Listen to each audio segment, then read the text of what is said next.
আসসালামু আলাইকুম। তোমরা যারা রাজশাহী বিশ্ববিদ্যালয় ইউনিটে ভর্তি পরীক্ষা দেবে, তোমাদের ভর্তি পরীক্ষার এখন থেকে সময় আছে 35 থেকে 36 দিনের মতো। তো তোমরা এখন অনেকে আমাকে প্রশ্ন করে জানাও যে ভাই আমি অনেক পড়তেছি কিন্তু আমার কোনোভাবে পড়াটা কমপ্লিট হচ্ছে না।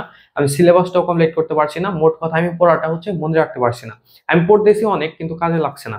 তো এই ভিডিওতে আমি তোমাদের কিছু টেকনিক শেয়ার করবো বা কিছু গাইডলাইন দেবো। এগুলো তুমি যদি ফলো করো, আশা করি তোমার পড়াটা মনে থাকবে।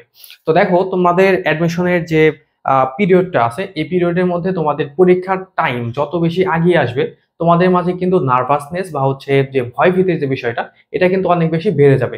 তো তোমাদের এইখানে এই ভয় ভীতির কারণে বিষয়টা হয় কি, যে তোমাদের ঘুম নিয়ে অনেক বেশি ঝামেলা হয়। আমি তোমাদের একটা কথা বলি, তোমাদের যদি একটা পড়া যদি খুব সহজে তুমি মনে রাখতে চাও বা তুমি যদি একটা জিনিস খুব সহজে যদি বুঝতে যাও, তোমার অবশ্যই যে কাজটা করতে হবে সেটা তোমার পর্যাপ্ত ঘুম লাগবে, এবং ঘুমটা লাগবে কোয়ালিটিফুল ঘুম। হ্যাঁ, এখানে তোমাদের আমি প্রথম যে কন্ডিশন সেটা দিচ্ছি, তোমাদের অবশ্যই স্লিপ হওয়া লাগবে, একদম বেটার একটা স্লিপ হওয়া লাগবে। তুমি যত বেশি ভালো একটা ঘুম দিতে পারবা, তুমি তত বেশি আউটপুট দিতে পারবা বা তোমার পড়ার মধ্যে ইনপুট দিতে পারবে। তুমি যদি ঘুম নিয়ে পড়াশোনা করো, দেখবে যে ওই পড়াশোনাটা খুব বেশি আগাবে না। আমি তোমাদের একটা কথা বলি, তোমার চোখে যদি ঘুম থাকে এবং তোমার মধ্যে যদি ক্লান্তি থাকে, তাহলে দেখবা যে একটা পড়া তুমি 1 ঘন্টায়ও শেষ করতে পারছো না, এবং তোমার মাইন্ড যদি সেট আপ ফ্রেশ থাকে, তাহলে দেখবা যে ওই পড়াটা তুমি 30 মিনিটে শেষ করে ফেলতে পারছো। বা এমন হতে পারে তুমি 25 বা 20 মিনিটে ওই পড়াটা তুমি শেষ করে ফেলতে পারবে। এটা রিজন কি? এটা রিজন তোমার একটা রিফ্রেশমেন্ট লাগবে বা একটা সতেজতা লাগবে। এই সতেজতা আসবে তোমার মাঝে ঘুমের মাধ্যমে, ঠিক আছে? এবং তোমাদের নিয়মিত গোসল করতে হবে, এবং তোমাদের ঠান্ডা পানি দিয়ে গোসল করতে হবে। এই কাজগুলো যদি করো, তাহলে তোমাদের ব্রেন বেশি কাজ করবে, বেশি অ্যাক্টিভ থাকবে, এবং তুমি পড়াটা পূর্বের চাইতে বেশি ইজিলি পড়াটা তুমি মনে রাখতে পারবে। এখন এটা গেল আমাদের প্রথম কন্ডিশন। দ্বিতীয় কন্ডিশন তোমাদের অবশ্যই কি থাকতে হবে? ধৈর্য থাকতে হবে। আমাদের বর্তমানে এই যে সোশ্যাল মিডিয়াতে যে বিভিন্ন টিকটক বা ধরো এখানে ফেসবুকের যে শর্টস ভিডিওগুলো আছে, বিশেষ করে ফেসবুকের যে রিলস ভিডিওগুলো আছে, এগুলোর মধ্যে আমাদের কতক্ষণ ধরতে গেলে তোমার 25 সেকেন্ড, 30 সেকেন্ড, বা ধরো 1 মিনিটের মধ্যে ভিডিওটা শেষ হয়ে যায়। তো আমাদের এই সোশ্যাল মিডিয়া দ্বারা আমরা কিন্তু মাত্রাতিরিক্ত ভাবে কিন্তু আমরা ইনফ্লুয়েন্স হই। সোশ্যাল মিডিয়া আমাদের লাইফের যে স্ট্রাকচার আছে বা লাইফস্টাইল, এটাই কিন্তু চেঞ্জ করে দেয়। তো এখানে আমাদের এই শর্ট যে ভিডিওগুলো আছে, এই ভিডিওগুলো দেখে আমাদের আসলে চিন্তা ভাবনা এরকম শর্ট হয়ে গেছে। তো তোমরা যারা এই ধরনের ভিডিও দেখো, তারা এই ভিডিওগুলো একদম টোটালি অ্যাভয়েড করো। তো এখানে তোমাদের একটা সময় এরকম হতো, এটা আমার নিজের ক্ষেত্রেও হয়। ধরো একটা সময় যখন এই রিলস বা শর্টস ভিডিওগুলো ছিল না, ওই সময় দেখা যেত যে একটা ভিডিও ফেসবুক বা ইউটিউবে আমরা যখন দেখতাম, বা একটা ক্লাস দেখছি, বা ধরো কোনো একটা ডকুমেন্টারি টাইপের কোনো একটা ভিডিও দেখছি, তো এটা তোমার 10 মিনিট 15 মিনিট হলেও কোনো খারাপ লাগার বিষয় ছিল না, বা অধৈর্য হওয়ার কোনো বিষয় ছিল না। কিন্তু বর্তমানে এই যে সিস্টেমগুলো অ্যাড হওয়ার পরে থেকে দেখবা তুমি 2 থেকে 3 মিনিটের যে ভিডিওগুলো আছে, ওই ভিডিওগুলো দেখতেও তোমার অনেক বেশি নার্ভাস লাগবে, বা ধরো বোরিং লাগবে। তো এই যে বিষয়টা আছে, যেটা তোমাদের বললাম, যে তোমাদের এই যে শর্টস যে ভিডিওগুলো আছে, এই শর্টস ভিডিওগুলো তোমার টোটালি অ্যাভয়েড করতে হবে। এটা কিন্তু আমাদের যে ধৈর্যের যে বিষয়টা, এটা কিন্তু একদম কমিয়ে দিচ্ছে। এই ধৈর্য কেন দরকার? ধরো তুমি জিকের মধ্যে একটা টপিক করতেছো, ধরো আমি এখানে জিকের মধ্যে তোমাদের বললাম, জিকের মধ্যে একটা টপিক তোমাদের মনে রাখা একটু সমস্যা, সেটা প্রণালী। ধরো প্রণালী তো আমাদের মনে রাখা সমস্যা, আমার নিজেরও সমস্যা হতো বা এখনো হয়। তো প্রণালী ধরো তুমি পড়ছো, তো এখন প্রণালীর মধ্যে নর্মালি তোমার একটু টাইম দেওয়া লাগবে। তুমি যদি দেখো যে আমি 10 মিনিট প্রণালী পড়বো, 10 মিনিটের মধ্যে মুখস্থ হলে হলো, না হলে নাই, এরকম চিন্তা করলে কিন্তু হবে না। 10 মিনিট তুমি পড়তেছো, 10 মিনিটে সম্পূর্ণ প্রণালী মুখস্থ করা সম্ভব না। প্রণালী তোমার পড়তে হবে, একটু টাইম নিয়ে পড়তে হবে, তারপর তোমার আবার পড়তে হবে। তাহলে তুমি একটা জিনিস শিখতে হবে। তোমার মাথার মধ্যে যেন শর্ট মেমোরি টাইপের যেন কোনো কিছু না থাকে, ঠিক আছে? একটা জিনিস যখন তুমি শিখছো, অবশ্যই সেখানে সময় ইনভেস্ট করে তুমি শেখার মতো শেখো। এটা না করলে কিন্তু তোমার খুব একটা ভালো করার সম্ভাবনা থাকবে না। আর এখানে আমি আরেকটা বিষয় যেটা তোমাদের নিয়ে কথা বলবো, সেটা এখানে তোমাদের মাঝে অনেকের একাকিত্ব থাকে বা লোনলিনেস যেটাকে বলে আর কি। হ্যাঁ, তো এই ধরনের একাকিত্ব তোমার নিজের মধ্যে নিয়ে আসা যাবে না। তুমি যখন একাকিত্ব নিজের মধ্যে নিয়ে আসবা, তখন দেখবা যে তোমার মাঝে অনেক বেশি হতাশা কাজ করছে। তো হতাশা যখন তোমার মধ্যে চলে আসবে, তখন দেখবে যে তুমি যখন পড়তে বসবা, তোমার মধ্যে প্রচুর পরিমাণে ডিসঅ্যাপয়েন্টমেন্ট বা তুমি অনেক বেশি ডিপ্রেশনে থাকবে।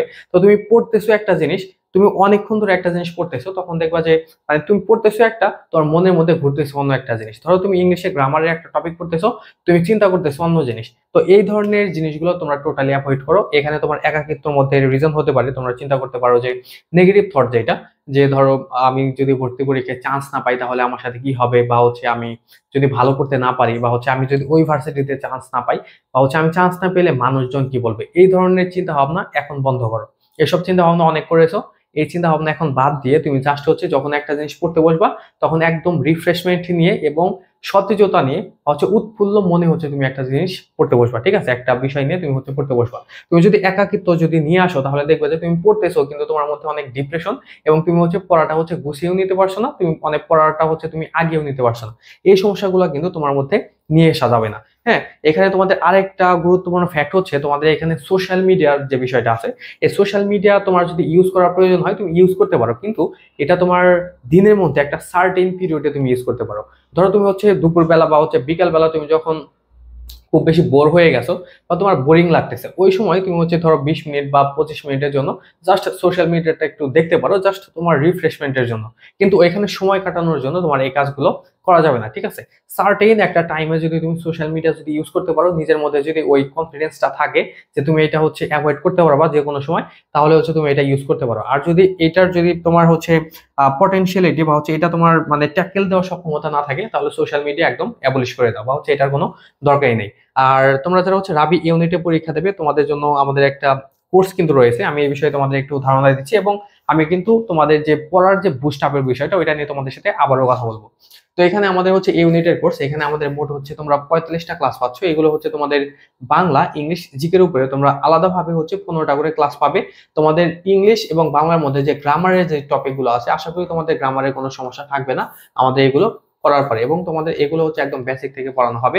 তুমি ক্লাস টাইমে ক্লাস করতে না পারলেও কিন্তু রেকর্ড ক্লাসগুলো করতে পারবে, এবং তুমি চাইলে 2-1 দিন পরেও ভর্তি হতে পারো, যদি তোমার হচ্ছে এমন হয় যে তুমি এখন ভর্তি হতে পারছো না, 2-1 দিন পরে ভর্তি হতে পারো, কারণ আমাদের এখানে ক্লাসগুলো রেকর্ড থাকবে।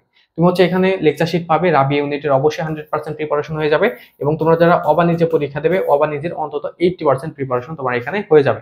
এবং আমাদের এখানে বর্তমান ভর্তি ফি হচ্ছে মাত্র 990 টাকা তোমাদের অফারে, এবং আমাদের এই কোর্সের রেগুলার ফি হচ্ছে 2500। যদি কেউ ভর্তি হতে চাও, এখানে তোমরা যে নাম্বারটা দেখতে পাচ্ছ এই নাম্বারে তুমি ফোনে কল করতে পারো, হোয়াটসঅ্যাপ বা টেলিগ্রাম যে কোনো একটা মিডিয়ামে তুমি জানাতে পারো। রাবির জন্য অবশ্যই তোমরা আমাদের এখানে সেরা একটা সাপোর্ট পেয়ে যাবে। তো এখন আমি হচ্ছে আমার পূর্বের আলোচনায় ফিরে আসছি যে তোমরা পড়াটা কিভাবে খুব সহজে মানে মনে রাখতে পারো। তো আমি তোমাদের সাথে অনেকটুক আলোচনা করেছি।